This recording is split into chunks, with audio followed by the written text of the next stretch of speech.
Hello friends, माध्यमिक academy 2.0 का स्वागत है। तो आज हम करेंगे 10th क्लास में साइंस में पूरा केमिस्ट्री का सॉल्यूशन। और इससे रिलेटेड आपको क्वेश्चन एक नए एग्जाम में ज़रूर मिलेगा, क्योंकि इस पेपर में पूरी केमिस्ट्री 70 में देती है, पर ऐसा होता नहीं है, बायो और फिजिक्स भी आती है। तो इसमें केवल केमिस्ट्री तो उसी का सॉल्यूशन मैं आपको बता दे रही हूँ। तो फर्स्ट ऑब्जेक्टिव हमारा धावन सोडे का रासायनिक सूत्र क्या है। ये जितने भी चारों धावन soda, plaster of Paris, baking soda और व्यंजक चूड़, इन सभी के फॉर्मूले, रासायनिक नाम और बनाने की विधि, एक डेफिनेटली इससे क्वेश्चन आता है, तो इसको अच्छे से याद कर लेना। तो इसका बीज राइट आंसर। एसीटोन, ये CH3 COCH3, ये लिखा ना आप एसीटोन, इसका फॉर्मूला ये होता है CH3 COCH3। तो IPC नाम बना लो, मैंने आपको IPC पूरी सिखा रखी है, अगर आपने नहीं देखा तो प्लेलिस्ट पे जाके देख लीजिए, उसके बने हुए हैं। तो 1 2 3 कार्बन है तो प्रॉप हो जाएगा, और CO पे किसका साउंड आएगा, नॉन का, तो इसका आंसर होगा प्रोपेनॉन। तो इसी तरह से आपको फॉर्मूले भी आने चाहिए। तो एसीटोन का IPC नाम क्या हो जाएगा, प्रोपेनॉन। क्यों, मैंने आपको बता दिया, क्योंकि एसीटोन का फॉर्मूला ये होता है। तो इससे आप कर सकते हैं। प्रोपेनॉन केमिस्ट्री का 3-4 वीडियो डली हुई है, इससे आपको इससे बाहर एग्जाम में नहीं मिलेगा, वो आप देख लीजिए, और डिस्क्रिप्शन में लिंक भी दे रखा है। फर्स्ट हो गया, सेकंड हो गया, थर्ड देखो, कौन सी धातु जल के साथ समान तप पर ही अपक्रिया कर लेती है। तो ये हमारी सोडियम। सल्फर डाइऑक्साइड का जलीय विलयन कैसा होता है, अम्लीय। ये बहुत पूछा था, इंपॉर्टेंट है। पौधों में प्रकाश संश्लेषण द्वारा भोजन का निर्माण होता है। ये केवल एक बायो का क्वेश्चन आ गया, बाकी सब केमिस्ट्री है, एक ये है बायो का। तो ये पत्ती, ठीक है। और मनुष्य में वृक्क का कार्य होता है क्या, उत्सर्जन। वृक्क किसे कहते हैं, किडनी को, तो इसका आंसर होगा उत्सर्जन। अब वेरी शॉर्ट देखो, कमरे के ताप पर द्रव अवस्था में पाई जाने वाली धातु। तो ये वाला मैं आपको कई बार बता चुकी हूँ। कमरे के ताप पर द्रव अवस्था में धातु पूछे तो आपको पारा लिखना है, मरकरी यानी Hg, और अधातु पूछे तो ब्रोमीन लिखना, Br, ठीक है। धातु में मरकरी, पारा या गैलियम भी लिख सकते हैं, और अधातु पूछे तो ब्रोमीन। इसमें धातु पूछे तो इसका आंसर पारा, मरकरी, बस Hg। ये हो गया। और देखते हैं शॉर्ट, और देखो वेरी शॉर्ट, अम्लों का लिटमस पर क्या प्रभाव पड़ता है। ये क्वेश्चन याद होना चाहिए। अम्ल क्या होते हैं, नीले लिटमस को क्या कर देते हैं, लाल। नीले से लाल करते हैं तो वो क्या कहलाते हैं, अम्ल। और लाल से नीला कर दें तो क्षार। लाल से नीला तो आपका क्षार कहलाएगा। तो आपको ये लिखना है कि अति लघु बिल्कुल वेरी शॉर्ट करना है, तो आप ये लिखोगे कि ये नीले को लाल कर देता है, क्योंकि अम्लों का पूछा है, क्षारों का पूछता तो लाल से नीला लिख देते हैं। नेक्स्ट देखो, हाइड्रोकार्बन किसे कहते हैं। जब मैंने आपको IPC टेस्ट लिया था उसमें समझाया भी था कि जो तत्व हाइड्रोजन और कार्बन से मिलकर बने होते हैं उन्हें हाइड्रोकार्बन कहते हैं। जैसे CH4 C2H6, ये सब हाइड्रोकार्बन है। क्यों, क्योंकि ये कार्बन और हाइड्रोजन से मिलकर बने हैं। अति लघु है तो आपको बस वन लाइनर लिख देना है। नेक्स्ट देखो, कॉपर की 2 मिश्र धातु हैं। ऐसे धातु बताने इसमें कॉपर आता हो, तो एक तो कांसा लिख दो, कांसा में आपका कॉपर और टिन आता है मिलकर, कॉपर और टिन, तो ये भी कांसा भी कॉपर की मिश्र धातु हो गई। और एक आपकी कौन सी होती है, पीतल। इसे ट्रिक से याद करते हैं, पिताजी। पिताजी का मतलब क्या है, पीतल। इसको देखो, तो ये हो गया आपका कॉपर और जिंक। पिताजी की ट्रिक क्या है, पी से मतलब ये पीतल हो गया, ता से तांबा, कॉपर को तांबा कहते हैं, और जी पिताजी, जी से जिंक, ठीक है। तो ये मिश्र धातु हो जाती है। तो कॉपर की मिश्र धातु कौन सी होगी, पीतल और कांसा। नेक्स्ट देखो, प्राकृतिक गैस का मुख्य अवयव। तो ये हमारी प्राकृतिक गैस कौन सी, CH4, मीथेन। इसे मार्श गैस भी कहते हैं, और ये दलदली स्थानों पर धान के खेतों में मिलती है। और जब जंतु, जो जानवर होते हैं, जुगाली करते हैं, खाना पचाते हैं, आपने देखा होगा मुंह चलाकर, तो उसमें भी यही गैस निकलती है जब वो ये जुगाली करते हैं तब। मीथेन, इसे मार्श गैस भी कहा जाता है। तो ये प्राकृतिक गैस का मुख्य अवयव है। नेक्स्ट, कोशिका का ऊर्जा गृह किसे कहते हैं। एक दो क्वेश्चन में बायो को डाल दें, फिजिक्स में बिल्कुल भी नहीं दे रखी है। तो इसे कहते हैं माइटोकॉन्ड्रिया को, ठीक है, माइटोकॉन्ड्रिया। द्विविस्थापन अभिक्रिया किसे कहते हैं? इसमें क्या होता है कि एक परमाणु दूसरे की जगह ले लेता है, बस ये फर्क है और कुछ नहीं है। एक दूसरे का जगह ले लेगा, जैसे कि मैंने आपको दिया Na2SO4 प्लस BaCl2, इससे रिएक्शन करो तो Na तो इसका संग ले लेगा, NaCl निकल जाएगा, एक जगह का दूसरी जगह पा जाता है, और बचा क्या BaSO4, इसने इसका स्थान ले लिया तो प्लस BaSO4 हो गया। क्लियर? इस तरह से एक परमाणु उड़कर दूसरे पे आ जाता है, तो ये आपकी होती है द्विविस्थापन अभिक्रिया। अब आपको बैलेंस करना भी आना चाहिए, इसका मैं अलग से एक सेपरेट वीडियो डालूंगी, बैलेंस कैसे करते हैं। ये लिख लो, अम्ल स्वाद में कैसे होते हैं? तो खट्टे होते हैं, नीले लिटमस को लाल कर देते हैं, और इनमें H आयन पाए जाते हैं अम्ल में, ठीक है, H आयन। ये अलग से मैं आपको लिखवा दूंगी सारा। समीकरण को संतुलित करें, तो ये बैलेंस करना आपको आना चाहिए। देखो Na के दर इतने कितने इधर, अलग से इसका सेपरेट ले लूँगी। Na2SO4, यहाँ पे Na2 है तो हम यहाँ पे 2 लगा देंगे, ठीक है। Na2 हो गए। अब H देखो कितने हैं, एक तो H ये रहे 2 और 2 ये रहे 4 हो गए, तो इधर हमारे पास 2 और 2 4, ये बैलेंस है। अब SO4 इधर अकेला, तो ये भी बैलेंस है। तो इसमें कुछ नहीं करना, बस आपको 2 यहाँ लगाना है।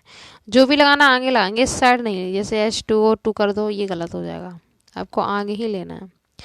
Na2, यहाँ पे भी Na2, O कितने O के आगे 2 और 4 6, इधर देखो 4 तो ये रहे 2 ये रहे, तो हो गए आपके 6।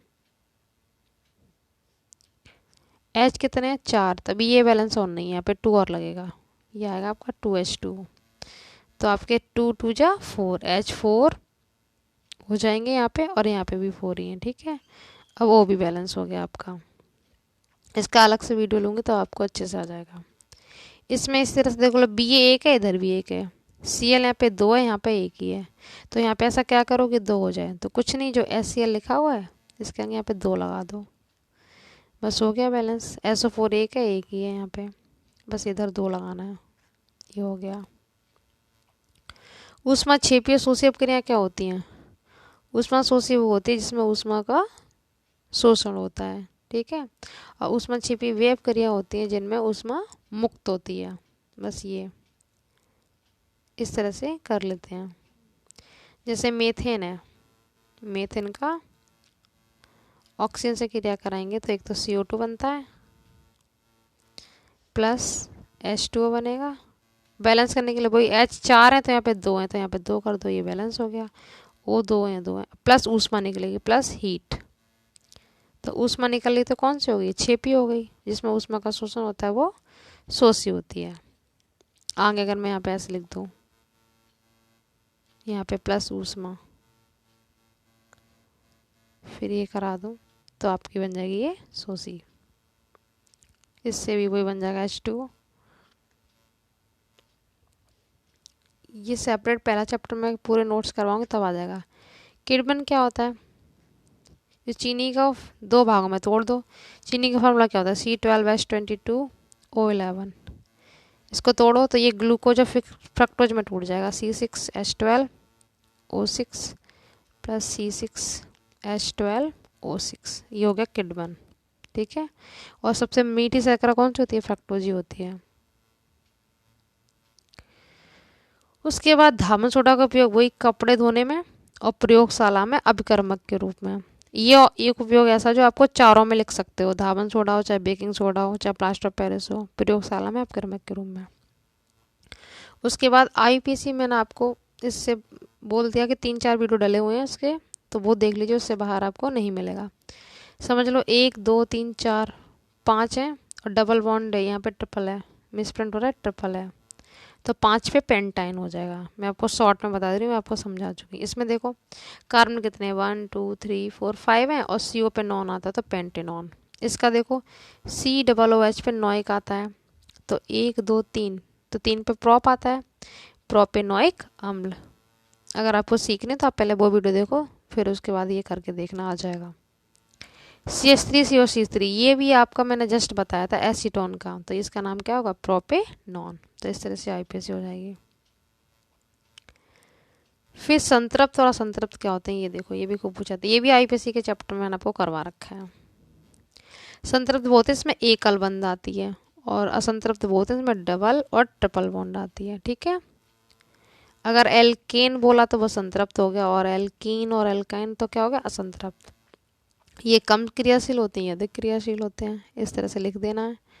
इनका एग्जाम्पल CH4, C2H6, ये तो मीथेन, एथेन, ये सब आपके क्या होंगे, संतृप्त, क्योंकि एकल बंध है। और असंतृप्त में क्या करोगे, डबल बॉन्ड वाले, जैसे एथीन, एथाइन, ट्रिपल भी ले सकते हैं। इस तरह से ये अंतर कर लेना है, मैंने आपको करवा रखा है ये भी। अम्ल क्षार सूचक क्या होते हैं, तो सूचक इनका यही, कलर चेंज हो जाता है, उसमें सोसी और छेपी, ये फिर से वही आ गया, देखो यहाँ पे भी पूछ ले, यहाँ पे थोड़ा डिटेल में दे देना रिएक्शन के साथ। तो सूचक देख लेते हैं, इसका आपको कलर बताना बस कि अलग अलग कलर किस तरह से इसमें होगा। तो अम्ल क्षार सूचक में आपको कलर बताना है कि अम्ल का, एक तो नीले को क्या कर देते हैं, लाल, ये तो हो गया अम्ल, ठीक है, और लाल को नीला करेंगे वो क्षार। अब इसी में मैथिल ऑरेंज में देखो पूछा जाता है, ये सूचक होता है ना मैथिल ऑरेंज, इसमें अम्ल का कलर क्या होगा, अगर वो अम्ल होगा तो उसमें ये गुलाबी हो जाएगा। ठीक है, अम्ल में। और क्षार, क्षार का भी यहाँ पे यही आएगा, देखो कंफ्यूज नहीं होना, अम्ल और क्षार में देखो, कोई भी क्षार ले लो, जिसमें OH हो वो क्षार होता है, जिसमें H हो वो अम्ल होता है। तो क्षार में क्या करना है कि फिनोल्फ्थालीन में, क्षार में क्या हो जाएगा, रंगहीन हो जाएगा, और मैथिल ऑरेंज में आपका गुलाबी हो जाएगा। क्षार क्या याद कर लो, फिनोल्फ्थालीन में क्या होता है, ये रंगहीन कलरलेस रहता है, और मैथिल ऑरेंज में ये गुलाबी बन जाता है। इसका अम्ल का जस्ट उल्टा कर लो, अम्ल, अम्ल क्या करेगा कि फिनोल्फ्थालीन में होगा तो रंगहीन, और मैथिल में होगा तो ये भी गुलाबी। तो आप जिस सूचक करोगे तो उसमें हो जाएगा। सोच ये बताई दी मैंने। उपचयन और अपचयन हो देख लो, इसमें ऑक्सीकरण और अपचयन होता है ना, इन्हें रेडॉक्स अपक्रियाएं कहते हैं। जिसमें ऑक्सीजन जुड़ रही हो तो आपका क्या कहलाएगा, ऑक्सीकरण, और जिसमें ऑक्सीजन हट रही हो वो क्या कहलाएगा, आपका अपचयन। ऐसी अपक्रियाएं जिसमें ऑक्सीकरण तथा अपचयन दोनों एक साथ होते हैं तो वो आपकी उपचयन और अपचयन क्रिया कहलाती हैं। तो ऑक्सीजन अगर जुड़ रही है तो आपको ऑक्सीकरण हो रहा है, ऑक्सीजन की कमी हो रही है तो अपचयन हो रहा है। ठीक है, इस तरह से कर लेते हैं। अब मैंने आपको जैसे बताया था, ये क्वेश्चन देखो, रासायनिक अपक्रिया कितने प्रकार के, तो उदाहरण दीजिए। इनके प्रकार यही है, संयोजन अपक्रिया, इसे योगात्मक भी कहते हैं। जब दो पदार्थ मिलकर एक नया उत्पाद बनाते हैं तो वो संयोजन कहलाती है, जैसे कि Mg प्लस O2 ले लो, MgO, ये हो गया। O दो है तो यहाँ पे दो लगा दो, यहाँ पे भी दो लगाओ, ये हो गया बैलेंस। बैलेंस का मैं अलग से वीडियो ले लूँगी तो आपको अच्छे से आ जाएगा। तो संयोजन हो गई। वियोजन में एक पदार्थ दो या दो से अधिक भागों में टूट जाता है, जैसे कैल्शियम कार्बोनेट ले लो, CaO CO2 में टूट जाएगा। ठीक है, द्विविस्थापन जो इसमें आई थी वो भी आप इसमें डाल सकते हो, प्रतिस्थापन, ऊष्मा छेपी, सोसी, ये सब आ सकती हैं, तो ये हो जाएगा। ब्लीचिंग पाउडर बनाने की और बेकिंग सोडा बनाने की विधि और उपयोग। सबसे पहले ब्लीचिंग पाउडर का उपयोग देख लो। एक तो कपड़ों का, फूलों का रंग उड़ाने में, एक प्रयोगशाला में अपकर्मक के रूप में। बेकिंग सोडा क्या, इसके उपयोग है आपका, एक तो प्रयोगशाला में अपकर्मक के रूप में खाना बनाने में, और दूध में मिलाने से दूध देर में फटता है, ये इसके उपयोग होंगे। बनाने की विधि, ब्लीचिंग पाउडर की क्या होती है कि बुझे हुए चूने पर दो फार्मूले होते हैं ना, एक बिना बुझा हुआ होता है CaO और बुझा हुआ होता है COH का होल्टोज। इसकी क्रिया अगर हम क्लोरीन से करा दें, नेक्स्ट वीडियो में इसी का टॉपिक कर लेंगे, चारों की मैं करा दूंगी आपको, धावन सोडा ये सब, तो आपका ब्रंजक चूड़ बन जाएगा CaOCl2। इसी को ब्लीचिंग पाउडर कहते हैं, इसी को ब्रंजक चूड़, ये बन गया, और प्लस HCl निकल जाएगा। तो इस तरह से ये बन गई रिएक्शन बनाने की विधि। जब बुझे चूने क्रिया क्लोरीन से कराते हैं तो ब्रंजक चूड़ बनता है। ठीक है, उपयोग मैंने आपको बता ही दिए हैं। ऐसी बेकिंग सोडा ये कैसे बनेगा, इसकी क्रिया करानी है आपको Na2CO3 से प्लस H2O प्लस CO2, इन सब से आपका बन जाएगा बेकिंग सोडा। फार्मूला क्या होता है NaHCO3, सोडियम बाई कार्बोनेट इसका नाम है ये। और बैलेंस करने के लिए यहाँ पे 2 लगा दो, ये 2 है ना, यहाँ पे Cb2 है तो ये बैलेंस हो गया। और जो ब्रेंजक चूड़ का फार्मूला था ना, इसका भी नाम आपको आना चाहिए। इसका नाम है, रासायनिक नाम कैल्शियम ऑक्सीक्लोराइड, और इसका सोडियम बाई कार्बोनेट। तो इस तरह से आपको मैंने सारा बता दिया। अब क्या बचा, हीरो ग्रेफाइट की संरचना। हीरे का उपयोग क्या है, आभूषण बनाने में, और बहुत ही कठोर होता है, ठीक है। आभूषण बनाने में बहुत ही चमकीला भी होता है। ग्रेफाइट का उपयोग पेंसिल बनाने में होता है। संरचना आप चाहो तो इसमें डिटेल में कर सकते हो। इसमें कार्बन के 4 परमाणु जुड़े होते हैं आपस में, और इसमें 3 जुड़े होते हैं, बस ये डिफरेंस है। ये स्ट्रक्चर है, और आप उपयोग भी देख सकते हैं, शॉर्ट में बना के लिख सकते हैं। हीरे का उपयोग आभूषण बनाने में, औजार, बड़ी बड़ी चट्टान होती हैं उनको काटने में भी होता है। अब लास्ट हमारा भौतिक और रासायनिक परिवर्तन, इम्पोर्टेंट है ये भी। भौतिक परिवर्तन वे परिवर्तन होते हैं जिसमें कोई नया पदार्थ ना बने, ठीक है, और दोबारा से हम उसको प्राप्त भी कर सकते हैं।